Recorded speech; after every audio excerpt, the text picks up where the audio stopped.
Hello साथियों, आज हम इस वीडियो के अंदर सीखने का प्रयास करेंगे, समझने का प्रयास करेंगे कि म्यूचुअल फंड के अंदर हमारा पैसा क्या वाकई में डूबता है या फिर इसके पीछे सच्चाई क्या है। इस मुद्दे पर चर्चा करेंगे। यानी कि म्यूचुअल फंड को लेकर के कई सारे लोगों के मन में भ्रांति होती है कि हम म्यूचुअल फंड के अंदर पैसा लगाते हैं तो क्या हमारा पैसा पूरा डूब जाता है। इसके पीछे सच्चाई क्या है, आज हम इसको वीडियो के अंदर क्लियर हो जाएगी। तो वीडियो को पूरा देखिएगा और जल्दी से इस वीडियो को लाइक कर दीजिए, शेयर कर दीजिए और चैनल पर नए तो चैनल को सब्सक्राइब कर लीजिए। देखिए, जब हम म्यूचुअल फंड के अंदर पैसा इन्वेस्टमेंट करते हैं, यानी कि इसका मतलब ये होता है कि हम किसी एक कंपनी के अंदर पैसा इन्वेस्ट नहीं कर रहे हैं, क्योंकि म्यूचुअल फंड के अंदर ग्रुप ऑफ स्टॉक्स होते हैं। देखिए, हम शेयर मार्केट के अंदर किसी कंपनी के अंदर पैसा लगाते हैं तो हमने एक कंपनी के अंदर पैसा लगाया या दो के तीन के अंदर लगाया, तो वहाँ पे क्या रहता है कि मान लीजिए मैंने किसी एक कंपनी में पैसा लगाया तो वहाँ पे चांसेस क्या हो सकते हैं, अगर उस कंपनी ने अच्छा परफॉर्म किया तो मेरे पैसे की वैल्यू बढ़ जाएगी, अच्छा प्रॉफिट रिटर्न मिलेगा मेरे को। अगर उस कंपनी की मैं खराब परफॉर्मेंस देता है और या फिर वो कंपनी बंद हो जाती है तो मेरा पैसा जीरो भी हो सकता है या फिर मेरे को वहाँ पे लॉस भी हो सकता है। तो ये तो आपका स्टॉक मार्केट का हो गया कि हमने पर्टिकुलर किसी स्टॉक के अंदर पैसा लगाया है तो ठीक है। तो क्या हो सकता है, अच्छा परफॉर्म किया तो ऊपर, बेकार परफॉर्म किया तो नीचे, यानी नुकसान। इसी प्रकार ठीक इसी के उल्टा क्या होता है कि म्यूचुअल फंड की बात कर लेते हैं।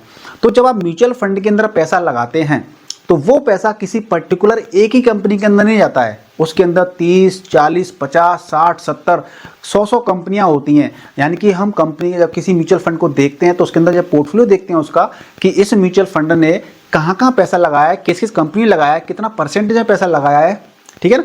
तो वहाँ पर आप सारी जानकारी ले सकते हैं कि हमारा पैसा किस किस कंपनी में और कितना पैसा लगा है ना।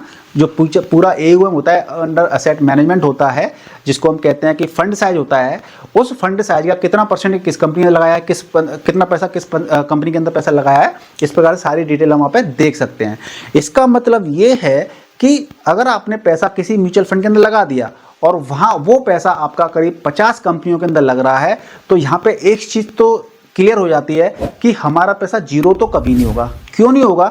क्योंकि देखिए, अगर 50 कंपनी में पैसा लग रहा है आपका तो एक कंपनी डूब सकती है, दो कंपनी डूब सकती हैं, 5 कंपनी डूब सकती हैं, 10 कंपनी डूब सकती हैं। लेकिन ऐसा तो नहीं है, या वो डूबने के अलावा हालांकि एक कंपनी डूब जाती है तो बहुत बड़ी बात मानी जाती है।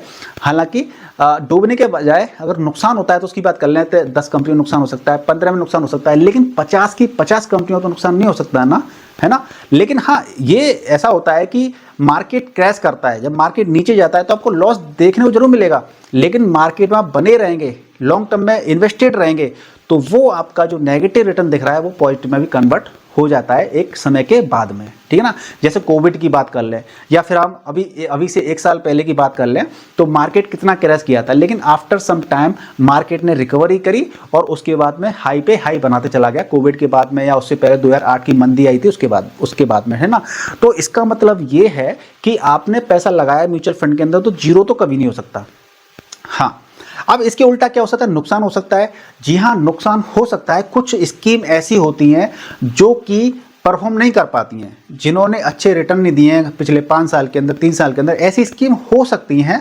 और कुछ स्कीम बाकी में है भी हैं जिन्होंने रिटर्न नहीं दिए हैं। तो जिन्होंने रिटर्न नहीं दिए हैं वहाँ पे आपको लॉस हो सकता है, देखने को मिल सकता है। इसीलिए तो ये कहा जाता है कि हमें अपना सारा पैसा किसी पर्टिकुलर एक ही स्टॉक के अंदर, एक ही म्यूचुअल फंड के अंदर हमें नहीं लगाना चाहिए, क्योंकि अगर म्यूचुअल फंड वो फेल हो गया, अगर उसने रिटर्न अच्छे नहीं दिए तो हमें वहाँ पे लॉस देखने को मिलेगा। तो हम क्या करते हैं, हम अपने पैसे को डाइवर्सिफाई रखते हैं, है ना। तो क्या रहता है, अलग अलग कैटेगरी के म्यूचुअल फंड रखते हैं, जिसमें स्मॉल कैप हो, मिड कैप हो, लार्ज कैप हो, इंडेक्स फंड हो, हाइब्रिड फंड हो, ठीक है। इस प्रकार से अलग अलग टाइप के कैटेगरी के म्यूचुअल फंड चूज करते हैं जिनके अंदर हम पैसा लगाते हैं। लेकिन मान लीजिए अभी आप देखेंगे कि जिन लोगों ने पिछले 2 साल के अंदर इन्वेस्टमेंट किया है उनका आज भी पोर्टफोलियो कैसा है, रेड में है। क्योंकि ज़्यादातर लोगों ने जो पैसा इन्वेस्टमेंट किया था वो ऑल टाइम हाई पे, जब मार्केट था निफ्टी 50 का मार्केट था, उस समय पे इन्वेस्टमेंट किया था। इसका मतलब ये है कि जब हमने ऑल टाइम हाई पे पैसा लगा दिया, मार्केट नीचे आया, हालांकि मार्केट ने रिकवरी कर ली है लगभग, लेकिन फिर भी कुछ लोगों का रेड में पोर्टफोलियो है अभी, क्योंकि आपने पैसा गलत समय पे लगाया था, इसलिए रेड में है। लेकिन अगर आप म्यूचुअल फंड के अंदर लॉन्ग टर्म के लिए बने रहते हैं, हम ऑलरेडी कहते हैं कि म्यूचुअल फंड बेसिकली पेशेंस का गेम है, लॉन्ग टर्म का गेम है। जो शॉर्ट टर्म के लिए आते हैं ना, वो लोग फंस जाते हैं म्यूचुअल फंड के अंदर, और जब लॉस हो जाता है तो फिर लॉस में से निकल जाते हैं, लॉस को बुक करके। तो आपको कम से कम 5 साल के लिए म्यूचुअल फंड को इन्वेस्टमेंट में इन्वेस्टेड रहना है म्यूचुअल फंड के अंदर। तो आज मान लीजिए अगर आपका रेड पोर्टफोलियो है, आपने अगर 1 साल पहले मार्केट टॉप पे पैसा लगाया था और आज अगर आप नेगेटिव में फिर भी अगर हैं, लेकिन फिर भी आप अगले 5 साल के लिए मार्केट में बने रहते हैं, तो जो ये रेड माहौल देखने को मिल रहा है ये भी रिकवरी करेगा और रिकवरी करने के बाद में आपको एक अच्छे खासे रिटर्न्स लॉन्ग टर्म के अंदर देखने को मिलेंगे। तो रिस्क मार्केट में है, अगर इस रिस्क को बीट करना है तो सिंपल सी 2 स्ट्रेटजी फॉलो कर लीजिए। एक तो ये है कि आपको मार्केट बीट करना है तो लॉन्ग टर्म के बने रहिए, क्या लॉन्ग टर्म के बने रहिए लॉन्ग टर्म के लिए। और दूसरा ये है कि आप अच्छे कंपोनेंट में पैसा लगाइए, किसी बेकार म्यूचुअल फंड में पैसा मत लगाइए, एक अच्छी स्कीम, एक अच्छी reputed AMC asset management company के म्यूचुअल फंड में पैसा लगाइए। तो ये दोनों रूल फॉलो कर लेते हैं तो आप डेफिनेटली लॉन्ग टर्म के अंदर एक अच्छी खासी कॉर्पस, एक अच्छे खासे रिटर्न्स अपने पोर्टफोलियो के अंदर देख सकते हैं। तो जो मैंने बताया कि इसके अंदर पैसा जीरो कब हो सकता है, कभी नहीं हो सकता, और नुकसान हो सकता है अगर आपने किसी गलत स्कीम के अंदर पैसा लगा दिया है।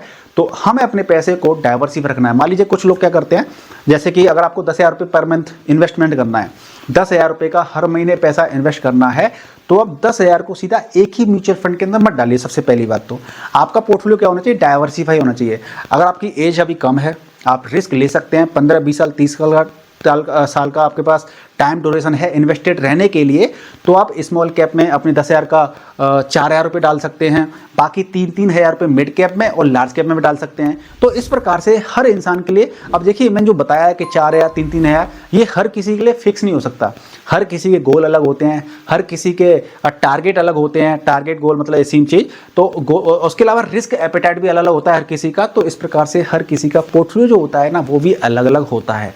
तो इसीलिए क्या करते हैं कि आपको अगर इन्वेस्टमेंट करना है तो वीडियो के डिस्क्रिप्शन में ऐप है, उस पर क्लिक कर दीजिए और रजिस्ट्रेशन कंप्लीट करने के बाद में अपनी इन्वेस्टमेंट जर्नी को स्टार्ट कर सकते हैं।